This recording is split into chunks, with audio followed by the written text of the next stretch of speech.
అరే మహేష్, చెల్లి ఎక్కడున్నదో ఏమోరా, అసలే ఆకలి తట్టుకోలేదు. అన్నా మస్తు ఆకలి అవుతుంది అన్న, కొంచెం అన్నం పెట్టన్నా.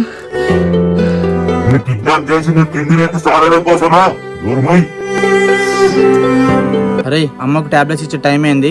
అరే సాగర్ వెళ్ళొద్దామా? ఒక హాఫ్ అన్ అవర్లో వస్తారు అరవింద్ మళ్ళా. అన్నా మస్తు రూపాయితాను, కొన్ని తాగడానికి నీళ్ళు అన్నా. అరవే నువ్వు ఏం భయపడకు సంగీత విషయంలో. మా డాడీ వాళ్ళ ఫ్రెండ్ ఎస్ఐ తెలిసిన అన్నాడు, ఆయనను పర్సనల్ ఎంక్వైరీ చేయమందాం.